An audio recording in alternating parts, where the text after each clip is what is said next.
ဂျပန်မှာကဂေါက်တီးတွေမျိုးစုံရှိရဗျာအဲ့ထဲမှာမှယူရလိုပေါ်တိုနဲ့အယူလိုဂေါက်တီးတို့လိုနှာပူးကားငယ်တွေအကြောင်းကိုကျွန်တော်ပြောပြပြီးတော့မယ်ဘလို့ပုံစံတွေလဲဆိုရင်တော့ကိုယ့်အိမ်တကားပေါက်ကိုအမြဲတမ်းတကားလာခောက်တာဘဲလာတီးတာကိုယ့်ရဲ့အိမ်အနီးတစ်ဝိုက်မှာကိုယ့်ကိုအမြဲစောင့်ကြည့်နေတယ်လို့ခံစားရတယ်အဆိုးဆုံးချက်ကတော့ကိုနေတဲ့အခန်းဘေးကပ်ရက်ဒို့မဟုတ်အောက်ထက်ကအခန်းကအဲ့လိုဂေါက်တီးတွေရှိရင်တော့အဆိုးဆုံးပဲဗျဘာကြောင့်လဲဆိုတော့အခန်းနိုင်ရန်တွေထုတာတွေမျက်နှာချက်တွေထုတာထောင်းတာတွေဒါမှအားမရသေးဘူးအခန်းရှိကိုလာပြီးတော့ဘဲတီးရဲ့တကားပေါက်ကိုစောင့်ဆွဲတယ်အဲ့လိုဂေါက်တီးနှာဘူးတွေကလည်းရှိတယ်ဒီလိုအရာတွေကိုအမြဲတမ်းတွေ့ကြုံရတဲ့လူတွေကိုကြည့်မယ်ဆိုရင်အများဆုံးကမိန်းကလေးတွေများပြီးတော့တာဂက်ထားကြရလဲမိန်းကလေးတွေပဲအဓိကပြစ်မှတ်ထားကြတယ်ကဲဒါဆိုရင်ကျွန်တော်တို့စလိုက်ကြရအောင်ဗျာအဖြစ်ကဒီလိုဗျအေဆိုတဲ့ကောင်မလေးစီကို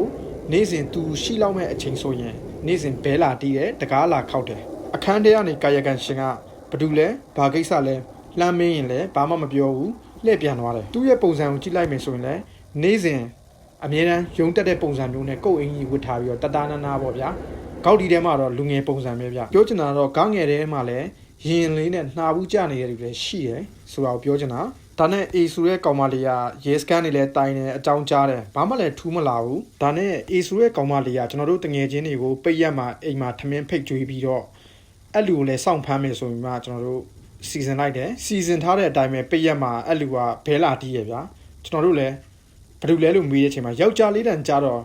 မှုံနေရပဲပြေးတာ3လွာနေအောက်ထက်ကိုဘလို့ရောက်လို့ရောက်သွားမှလည်းမသိဘူးကျွန်တော်တို့လည်းအောက်ထက်အထိဆင်းပြီးတော့သူ့ကိုလိုက်ရှာတယ်အဲ့တယောက်ကပုံးနေရတော့တွေ့တယ်တွေ့ရောဘာကြောင့်လာတီးရလဲမေးကြည့်တဲ့ခါကျတော့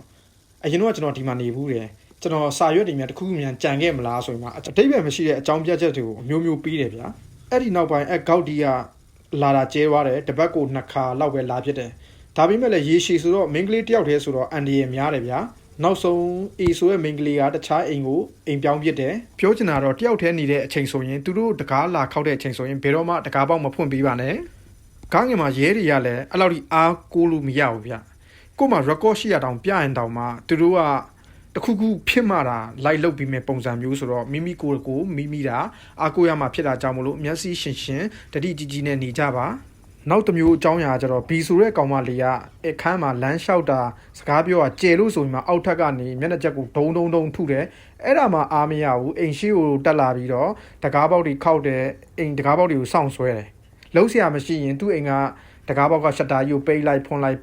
ကြီးလုံနေရဗျာကောင်းငယ်ကရဲတယ်လည်းတော်တော်အားကိုးလို့ရဗျာဘာမှလည်းမလုပ်ပေးဘူးနေ့တိုင်းဖုံးဆက်တာများတော့သူတို့လည်းဓာတ်ရိုက်သွားပြီးတော့အောက်ထက်ကဘိုးတော်သွားပြီးတော့သူတို့တတိပြီးတယ်အဲ့ဒီနောက်ပိုင်းပို့ဆိုးလာတာဂေါက်တီကအိမ်ပေါ်တက်လာပြီးတော့ဒီတကားပေါက်တွေကိုအမြဲတမ်းလာဆွဲတာတို့တီးတာတို့ကပို့ဆိုးလာတယ်မိန်းကလေးတယောက်တည်းနေတာကတကြောင်ရှေ့လျှောက်ဘာဖြစ်လာမယ်ဆိုတာလည်းမတိတာတကြောင်အန်ဒီရရှိတာကြောင့်မို့လို့ကုမ္ပဏီနဲ့တိုင်ပင်ပြီးတော့ဘီဆိုရဲ့ကောင်မလေးကအိမ်ပြောင်းလိုက်ရတယ်ဒီလိုအဖြစ်မျိုးနဲ့ကြုံရတဲ့မြန်မာမိန်းကလေးလည်းတော်တော်များများကိုရှိရဗျတချို့ဆိုရင်အိမ်ပြောင်းအိမ်ရွှေ့မလွယ်တာကြောင့်မို့လို့ဆက်ပြီးတီးခံပြီးနေတဲ့လူတွေလည်းရှိတယ်ဒီလိုအရာမျိုးတွေနဲ့ကြုံလာပြီဆိုရင်တော့ကိုယ့်ဘက်ကနေပြီးတော့တတိကြီးထားပြီးတော့ကိုယ့်ရဲ့လွယ်အိတ်ထဲမှာလည်းငရုတ်ဒီစပရေးဘူးတို့လိုမျိုးလျှက်စစ်ကျင်ဆက်တို့လိုပစ္စည်းမျိုးကိုစောင့်ထားတော့အကောင်းဆုံးပေါ့ဗျာအဆုံးထိနားထောင်ပြီးတဲ့အတွက်လည်းအားလုံးကိုကျေးဇူးအများကြီးတင်တယ်ဂျပန်ရောက်မြန်မာတွေထဲမှာလည်းအခုလိုအကြောင်းအရာမျိုးကိုကြုံတွေ့ခဲ့ဘူးတယ်ဆိုရင်မိမိရဲ့အတွေ့အကြုံတွေကိုအောက်က comment မှာဝင်မျှပေးပါအောင်လို့တောင်းဆိုပါရစေ